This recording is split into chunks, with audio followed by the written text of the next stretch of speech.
সুপ্রিয় দর্শক, বাংলাদেশের সর্বশেষ আপডেট সংবাদে আপনাকে সুস্বাগতম। আমাদের চ্যানেলের নতুন দর্শক হয়ে থাকলে চ্যানেলটিকে সাবস্ক্রাইব করুন। প্রথমেই জানিয়ে দিচ্ছি সংবাদ শিরোনাম, এরপর জানাবো বিস্তারিত।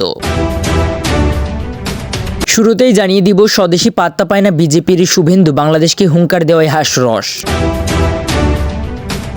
এরপর আপনাদের জানাবো, ফ্যাসিবাদী শক্তি ফেরার রাস্তা করে দেবেন না বলেছেন মির্জা ফখরুল ইসলাম আলমগীর।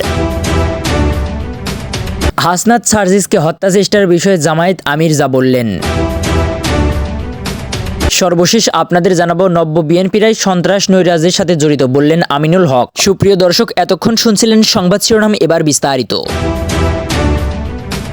স্বদেশী পাত্তা পায় না বিজেপির শুভেন্দু, বাংলাদেশকে হুঙ্কার দেওয়ায় হাস্যরস। ছাত্র জনতাকে গণহত্যা করে ভারতে পালিয়ে যাওয়া ফ্যাসিস্ট হাসিনার দোসর হিসেবে চিহ্নিত হয়েছে বহিষ্কৃত ইসকন নেতা চিন্ময় কৃষ্ণদাস ব্রহ্মচারী। রাষ্ট্রদ্রোহী মামলার এই আসামিকে গ্রেপ্তারের প্রতিবাদে ভারতের পশ্চিমবঙ্গের রাজ্যে বিজেপির দলনেতা শুভেন্দু অধিকারী বাংলাদেশের একের পর এক হুমকি দিয়ে চলেছেন। তার ঐক্যতাপূর্ণ বক্তব্যের কড়া জবাবও দিয়েছেন বাংলাদেশিরা। তার ফাঁকা হুঙ্কারে হাহারে একটা ঝড় বইছে ফেসবুকে। ভারতের ইসকনে খুনি হাসিনাকে পুনর্বাসনের এজেন্ডা নিয়ে মাঠে নামে চিন্ময়, আর তাকেই গ্রেপ্তারের প্রতিবাদে ভারতে বাংলাদেশিদের প্রবেশ সম্পূর্ণ নিষিদ্ধ করার দাবি জানান শুভেন্দু। বুধবার কলকাতায় বাংলাদেশ ডেপুটি হাই কমিশনের দপ্তরে গিয়ে তিনি দাবি জানান ভিসা সম্পূর্ণ বন্ধ করতে হবে, সীমান্ত বাণিজ্যেও অনুমোদন বাতিল করা হোক। শুভেন্দুর মন্তব্য, মেডিকেল চিকিৎসাও বন্ধ করতে হবে। তারা চিকিৎসা নিতে করাচির লাহোর যান, এখানে আসবেন না। এর আগের দিন মঙ্গলবার বাংলাদেশকে হুমকি দিয়ে শুভেন্দু বলেন, 25 নভেম্বর রাতের মধ্যে চিন্ময় কৃষ্ণ প্রভুকে মুক্তি না দিলে 26 নভেম্বর থেকে সীমান্ত সনাতনীরা অবরোধ করবে। ভারত থেকে পশ্চিমবঙ্গ দিয়ে কোনো পরিষেবা বাংলাদেশে ঢুকতে পারবে না। একই সঙ্গে কলকাতায় অবস্থিত বাংলাদেশের ডেপুটি হাই কমিশনের অফিসও টানা ঘেরাও অবস্থানের হুঁশিয়ার দেয় নিজ বঙ্গভূমি পশ্চিমবঙ্গে পাত্তা না পায় এই বিজেপি নেতা। নোটিজেনরা বলেন, শুভেন্দু মমতার পশ্চিমবঙ্গে পাত্তা পায় না, অথচ সে বাংলাদেশের বিরুদ্ধে হুঙ্কার দেয়। এটা কেবলই হাস্যরস। অন্যদিকে শুভেন্দুর হিন্দুত্ববাদী ভারতে প্রতিদিন মুসলিম নাগরিকদের উপর নির্যাতন হচ্ছে। 3 দিন আগে উত্তরপ্রদেশে 5 জন মুসলমানকে হত্যা করা হয়েছে। এর জন্য কি পাকিস্তান বা বাংলাদেশের সীমানা অপরাধের হুঙ্কার দিয়েছে? এমন প্রশ্ন ছুড়ে দিয়েছে অনেকে। দুশ্চরিত্র চিন্ময়কে নিয়ে দ্বিধাবিভক্ত বাংলাদেশের সনাতন ধর্মাবলম্বীরাও। তারা নানা অপকর্ম নিয়ে সনাতন ধর্মাবলম্বীদের মাঝে চলছে তুমুল বিতর্ক। ভারত ও উগ্র হিন্দুত্ববাদ বিজেপির এমন একজন রাষ্ট্রদ্রোহী বিতর্কিত ও অজনপ্রিয় ব্যক্তির পক্ষে ভুয়া তথ্যে ভরা বিবৃতি দিয়ে কেবলই নিজেদের ষড়যন্ত্রের মুখোশ উন্মোচন করেছে বলে মনে করেন বিশ্লেষকরা। আগে থেকেই অভিযোগ রয়েছে, হিন্দু উগ্রবাদী সংগঠন ইসকনের সাবেক এই নেতা ভারতের এজেন্ডা বাস্তবায়ন করে যাচ্ছে। এমনকি ফ্যাসিস্ট ও খুনি হাসিনাকে দেশে ফিরিয়ে আনতে সে বিভিন্ন ষড়যন্ত্র করে যাচ্ছে, যা বিভিন্ন সময় ফোনালাপের মাধ্যমে প্রমাণ হয়েছে। চট্টগ্রামে আইনজীবী হত্যার পর যদি ইসকন এখন আর তার কোনো অপকর্মের দায় নিতে রাজি না, যা গ্রহণযোগ্য নয় বলে মনে করেন পর্যবেক্ষণরা। ফেসবুকে গোলাম সরোয়ার লিখেছেন, মমতার প্রত্যাখ্যান থার্ড ক্লাস প্রোডাক্ট। শুভেন্দু বাংলাদেশকে হুমকি দেয়। ও কি জানে না, মোদির সমর্থক পুষ্ট গণহত্যাকারী মহাপরাক্রমশালী হাসিনাকেও এদেশের জনগণ পালাতে বাধ্য করেছে। ইসকনও অপকর্ম করে এদেশে থাকতে পারবে বলে মনে হয় না। মোহাম্মদ আজমত হোসেন লিখেছেন, ভারতের কি অধিকার আমাদের দেশের অভ্যন্তরীণ বিষয়ে নাক গলানোর? ভারতের মাটি প্রতিদিন মুসলমানের রক্তে রঞ্জিত, আর তার গতিতে নিজস্ব গতিতে চলবে। আল্লাহর কসম, ভারত আমার কখনো বন্ধু ছিল না। শুভেন্দুর ফাঁকা হুঙ্কারের জবাবে খান মোহাম্মদ হাবিব লিখেছেন, লাভ নাই, কারণ 2024-এর বাংলাদেশ ভারতের গোলামি করে নাই। বাংলাদেশের মানুষ জবাব দিতে শিখেছে। ভারতকে মনে রাখতে হবে, এটা স্বৈরাচারী শেখ হাসিনার আমল না। মোহাম্মদ আবু তালহা তোহা লিখেছেন, চিন্ময় কৃষ্ণদাসের গ্রেপ্তার নিয়ে বিজেপি নেতা শুভেন্দুর বক্তব্য এটাই প্রমাণ করে যে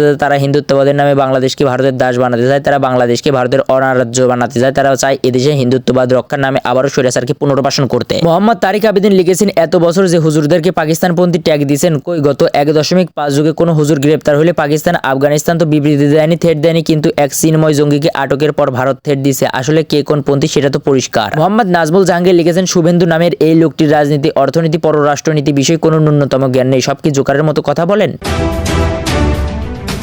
ফ্যাসিবাদী শক্তি ফেরার রাস্তা করে দেবেন না বললেন মির্জা ফখরুল ইসলাম আলমগীর। ভারতীয় মিডিয়ার সমালোচনা করে বিএনপির মহাসচিব বলেন, কাল রাতে ভারতবর্ষের মিডিয়ার কয়েকজন ফোন দিয়েছেন। তাদের একটাই প্রশ্ন, ইসকনের ব্যাপারে আপনারা কি করছেন? উদ্দেশ্য প্রণীত একটা অবস্থা সৃষ্টি করতে চাই। এই ব্যাপারে আমাদের সজাগ থাকতে হবে। ছাত্র নেতৃত্বাধীন গণ অভ্যুত্থানে অংশগ্রহণকারীদের মধ্যে বিশৃঙ্খলামূলক কর্মকাণ্ড ও অনৈতিকতার কারণে ফ্যাসিবাদ পরিবর্তনের শঙ্কা রয়েছে বলে সতর্ক করে দিয়েছেন বিএনপির মহাসচিব মির্জা ফখরুল ইসলাম আলমগীর। তিনি বলেছেন, এখনো ঐক্যবদ্ধভাবে সামনে এগিয়ে যাওয়ার সময়। আমরা যেন ফ্যাসিবাদের ফেরার রাস্তা তৈরি করে না দেয়। জাতীয় প্রেস ক্লাবে এক মত বিনিময় সভায় বিএনপির মহাসচিব এসব কথা বলেন। সংস্কারের লেখক ও শিল্পীদের ভূমিকার শীর্ষক এই অনুষ্ঠানের আয়োজন করে জাতীয় কবিতা পরিষদ। মির্জা ফখরুল বলেন, ফ্যাসিবাদ পরাজিত হয়েছে, কিন্তু যে কোনো সময় তারা ফিরে আসতে পারে। সেই পথ সুগম করে দেওয়া আমাদের উচিত নয়। দুঃখজনকভাবে আমরা এমন কর্মকাণ্ডে লিপ্ত হয়েছি যার ফলে তাদের ফিরে আসার যথেষ্ট সুযোগ তৈরি হয়েছে। বিএনপির এই নেতা বলেন, ফ্যাসিবাদী শক্তি সুপরিকল্পিতভাবে বাংলাদেশে ভয়াবহ পরিস্থিতি সৃষ্টির চেষ্টা করছে, কিন্তু আমরা যারা যুদ্ধ করেছিলাম কেন তারা এখন অনৈক্য সৃষ্টি করছি? বিভিন্ন জায়গা থেকে পরস্পর বিরোধী বক্তব্য শুনলে আমরা আতঙ্কিত হয়ে পড়ি। রাজপথের আন্দোলনের মাধ্যমে দেশকে ভিন্ন দিকে ঠেলে দেওয়ার প্রচেষ্টা চলছে। তিনি বলেন, জাতিকে এখন একটি মাত্র লক্ষ্যে ঐক্যবদ্ধ হতে হবে। প্রয়োজনীয় সংস্কার শেষে সংসদ পুনঃপ্রতিষ্ঠা করে সত্যিকারের গণতান্ত্রিক রাষ্ট্র গঠন করতে হবে। ভারতীয় মিডিয়ার সমালোচনা করে বিএনপির মহাসচিব বলেন, কাল রাতে ভারতবর্ষে মিডিয়ার কয়েকজন ফোন দিয়েছেন। তাদের একটাই প্রশ্ন, ইসকনের ব্যাপারে আপনারা কি করছেন? এই প্রশ্নের একটা উদ্দেশ্যপ্রণীত একটা অবস্থা সৃষ্টি করতে চাই। প্রথমবার ফেল করছে, এখন আবার নতুন করে সেই অবস্থাটা সৃষ্টি করতে চাই। এ ব্যাপারে আমাদের সজাগ থাকতে হবে। কাঙ্ক্ষিত লক্ষ্য অর্জনে জাতিকে অনুপ্রাণিত করতে লেখক, শিল্পী ও বুদ্ধিজীবী সহ সর্বস্তরের মানুষকে দায়িত্বশীল ভূমিকা পালনের আহ্বান জানান বিএনপির মহাসচিব। তিনি বলেন, রাষ্ট্র পুনর্গঠনের লেখক শিল্পীদের ভূমিকা দীর্ঘদিনের, কিন্তু হাসিনা ফ্যাসিবাদ রাষ্ট্রবিরোধী আন্দোলনে তা স্পষ্ট হয়নি। গণতান্ত্রিক বাংলাদেশ বিনির্মাণ ও প্রয়োজনীয় সংস্কারের মাধ্যমে গণতান্ত্রিক সংস্কৃতি লালন করা একটি চ্যালেঞ্জিং কাজ। সমাজের সর্বস্তরের মানুষের ঐক্যবদ্ধ প্রচেষ্টার মাধ্যমে এটি অর্জন করতে হবে। জাতীয় কবিতা পরিষদের আহ্বায়ক কবি মোহন রায়ানের সভাপতিত্বে মতবিনিময় সভায় আরও উপস্থিত ছিলেন সিপিবির সাবেক সভাপতি মুজাহিদুল ইসলাম সেলিম, নাগরিক ঐক্যের সভাপতি মাহমুদুর রহমান মান্না, বিপ্লবী ওয়ার্কার্স পার্টির সাধারণ সম্পাদক সাইফুল হক, গণসংহতি আন্দোলনের প্রধান সমন্বয়কারী জুনায়েদ সাকি, বিএনপির ভাইস চেয়ারম্যান নুরুল হক মনি, লেখক ও বুদ্ধিজীবী সলিমউদ্দিন খান, সাংবাদিক আবু সাইদ খান, জাতীয় প্রেস ক্লাবের সভাপতি ও দৈনিক কালের কণ্ঠ সম্পাদক কবি হাসান হাফিজ, কবি ও সাংবাদিক সোহরাব হাসান, গণ অধিকার পরিষদের সাধারণ সম্পাদক রাশেদ খান প্রমুখ।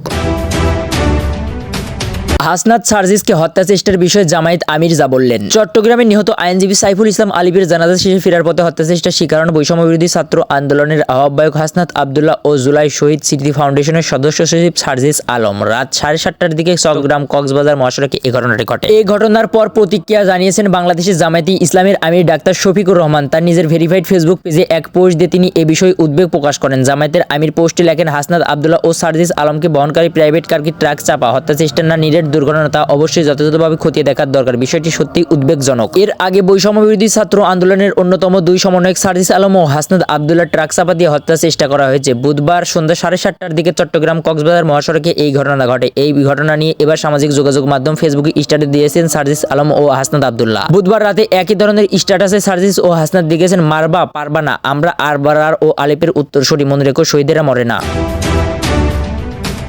নব্য বিএনপিরাই সন্ত্রাস নৈরাজ্যের সাথে জড়িত বললেন আমিনুল হক। গত 5 আগস্টের পর আওয়ামী লীগের যারা নব্য বিএনপিতে তৈরি হয়েছে তারাই দেশের বিভিন্ন জায়গায় সন্ত্রাস নৈরাজ্য ও চাঁদাবাজি মাদক ব্যবসার সাথে জড়িত বলে অভিযোগ করেছেন কেন্দ্রীয় বিএনপির ক্রীড়া বিষয়ক সম্পাদক, ঢাকা মহানগর উত্তর বিএনপির আহ্বায়ক আমিনুল হক। তিনি বলেন, বিএনপির ভারপ্রাপ্ত চেয়ারম্যান তারেক রহমানের নির্দেশনা বিএনপিতে সন্ত্রাস নৈরাজ্য, চাঁদাবাজ ও মাদকের বিরুদ্ধে জিরো টলারেন্স দেখাতে হবে। এই সন্ত্রাস নৈরাজ্যের সাথে জড়িত নব্য বিএনপিতে আসা লোকদের চিহ্নিত করে তাদেরকে আইনের হাতে তুলে দিতে হবে। আজ বিকালে রূপনগর থানা বিএনপিতে অঙ্গ ও সংগঠনের উদ্দেশ্যে সন্ত্রাস নৈরাজ্য, চাঁদাবাজি মাদকের বিরুদ্ধে এক সমাবেশে প্রধান অতিথির বক্তব্যে আমিনুল হক এসব কথা বলেন। অন্তর্বর্তীকালীন সরকারের প্রতি এদেশের সাধারণ মানুষের সমর্থন রয়েছে, আমাদের বিএনপিরও সমর্থন রয়েছে সর্বোচ্চ। উল্লেখ করে আমিনুল হক বলেন, আমরা আশা করি স্বৈরাচার শেখ হাসিনা সরকারের দোসররা যারা এদেশের মানুষের উপর গত 17 বছর ধরে গুম, খুন ও জুলুম, অত্যাচার, নির্যাতন, নিপীড়ন চালিয়েছে, গত জুলাই আগস্টে ছাত্র জনতা এবং বিএনপি নেতাকর্মীদের গুলি করে হত্যা করেছে, সেই হত্যাকারীদের অতি দ্রুত সময়ের ভিতরে আইনের আওতায় এনে বিচার করা হোক। সুপ্রিয় দর্শক, এই ছিল এখনকার সর্বশেষ বাংলা আপডেট সংবাদ। পরবর্তী বাংলা আপডেট সংবাদ পেতে চ্যানেলটিকে সাবস্ক্রাইব করে বেল আইকনটিকে বাজিয়ে দিন। আপনার মূল্যবান মন্তব্য জানিয়ে দিন আমাদের কমেন্ট বক্সে, ভিডিওটি শেয়ার করে অন্যকে দেখার সুযোগ করে দিন।